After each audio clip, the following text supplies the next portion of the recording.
Olá, seja bem-vindo ao canal Resumo de Odonto. Que bom que você chegou até aqui ao nosso canal. Ficamos felizes de ter clicado aqui. Nesse vídeo, nós continuaremos a nossa playlist de doenças em 5 minutos e conversaremos rapidamente sobre a deglutição atípica. Mas antes, se você ainda não se inscreveu aqui no canal, inscreva-se e deixe o like se você gostou desse vídeo, porque isso ajuda muito a gente. Então, a deglutição atípica, ela se origina basicamente de um desequilíbrio da musculatura entre a cinta muscular perioral, que é essa imagem aqui ao lado esquerdo que vocês podem ver, tá? É a cinta muscular perioral e a língua. E aí, teve esse desequilíbrio que pode ter sido originado por algumas causas. Então, quais são essas causas?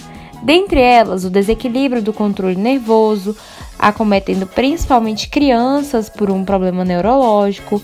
Porém, se a criança não tem controle sobre aquela musculatura, nem coordenação motora, essa deglutição atípica ela pode ser grave. Então, a gente já fala desde agora que é muito importante, se você descobre que a sua criança ou seu paciente tem a deglutição atípica, que você faça um tratamento multidisciplinar com o fonoaudiólogo. Outra causa também são tonsilas inflamadas, como as amigdalites constantes, que podem causar tonsilas inflamadas. Elas fazem com que cada deglutição a criança coloque a língua numa posição mais anterior dentro da boca. E ali a língua não vai tocar mais as amígdalas e vai causar dor para aquela criança e vai causar a deglutição atípica também. Outras causas são a macroglossia e a ancloglossia, que é a língua grande, ou até mesmo o freio lingual curto.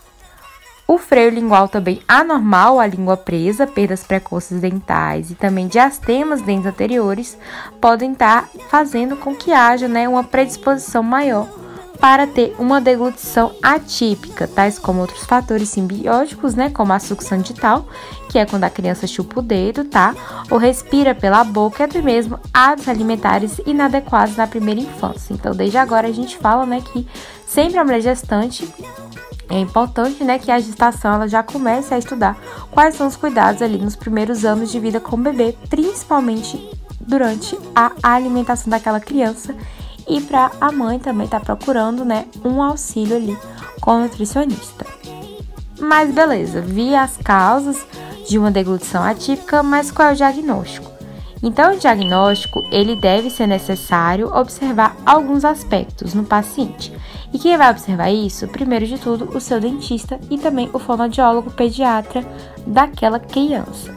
Então, o diagnóstico nesse paciente, ele deve ser necessário estar observando alguns aspectos, como o de posicionamento atípico da língua, então pedir para a criança tirar a língua da boca, colocar no céu da boca, colocar no fundo da boca para observar como é a movimentação, a ausência da contração dos masséteres, então o dentista vai pedir para que a criança abra e feche a boca para observar como há a ausência desse músculo. Outra coisa também, a participação da musculatura perioral com o pressionamento do lábio e movimentos com a cabeça que devem ser feitos pela criança. O sopro ao invés de sucção, então pedir para a criança estar tentando fazer uma sucção do dedo e ela está soprando, por exemplo. O tamanho e a tonicidade da língua, como a gente falou, a macroglossia pode estar causando a deglutição atípica. Além do mais, cuspir ou acumular saliva ao falar pode estar sendo uma das causas.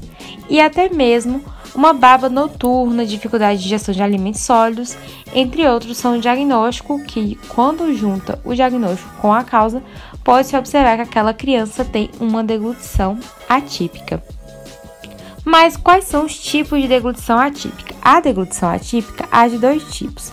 A deglutição atípica de língua e a deglutição atípica de lábio. A deglutição atípica com pressão de lábio, ela vai acontecer em pacientes em que o repouso dos lábios não entra em contato. Então, a criança, quando fecha a boca, o lábio não vai entrar em contato, como a gente pode ver aqui na imagem ao lado esquerdo. E o selamento da boca, ele não é feito pelo contato do lábio superior com o lábio inferior. E tem uma contração muito forte que vai interpor os incisivos superiores e os inferiores. Então, os superiores eles vão estar muito mais à frente do que os inferiores. Então, isso é uma deglutição atípica de lábio.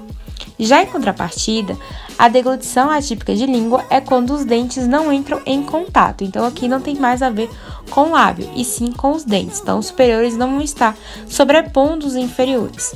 Então, a língua ela vai alojar entre os incisivos, tá? Podendo, às vezes, se interpor entre os pré e molares. Porém, a relação, como a gente falou, né, anteriormente, não é de lábio, e sim de língua. Então, é a língua ali que vai estar atrapalhando aquela deglutição daquele paciente. Outro fator também da deglutição atípica de língua é que a contração dos lábios da comissura ela é mais normal do que a de lábio, e isso vai acarretar um estreitamento do arco e a altura dos caninos e músculo mentoniano. Então, quando você compara com outro paciente, você consegue observar a altura desse canino como é maior do que um paciente que não tem uma deglutição atípica de língua. Tratamento. Então, quais são os tratamentos e meios terapêuticos para tratar a deglutição atípica, principalmente a de lábio?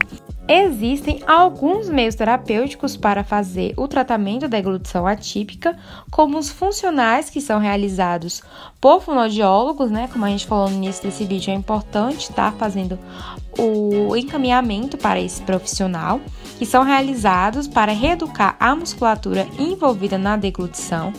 Outro método a bem utilizado é por meio de psicólogos que vão fazer o condicionamento e a hipnose para tentar reverter ou diminuir os efeitos desse caso. E em relação a nós, odontológicos, a ortodontia. Então, a ortodontia ela é indicada para impedir ou direcionar a posição da língua, tá? E essa posição da língua ela é feita durante a deglutição e também aos métodos indicados, como aparelhos e exercícios mioterápicos específicos. Então, os aparelhos, eles são, sim, uma fonte de tratamento da deglutição atípica. Porém, o tratamento mais efetivo de todos, sem ser o uso da ortodontia tradicional, é a correção do pressionamento atípico, né? Nesse caso de lábio, como a gente falou que ia dar ênfase no lábio, é o uso de uma placa lábio ativa ou lip bumper, que é nada mais nada menos do que um arco ortodôntico, né, utilizado por um fio ortodôntico de 1,2 milímetros, mais ou menos, com o arco da parte anterior recoberta por um acrílico. E ele tem como função impedir o pressionamento incorreto do lábio durante a deglutição e liberar a tonicidade do lábio e dos músculos do mento. Então, se o seu paciente tem essas causas, essas origens, e você observar que ele se trata de um paciente que tem uma pressão com a deglutição atípica de lábio, tente optar por utilizar a lip bumper. Mas é claro que isso depende de cada paciente. Bom, gente, essa foi a nossa aula. Espero muito que vocês tenham entendido. Qualquer dúvida, deixe nos comentários ou mande pra gente através do nosso Instagram, @canal Resumo de Odonto.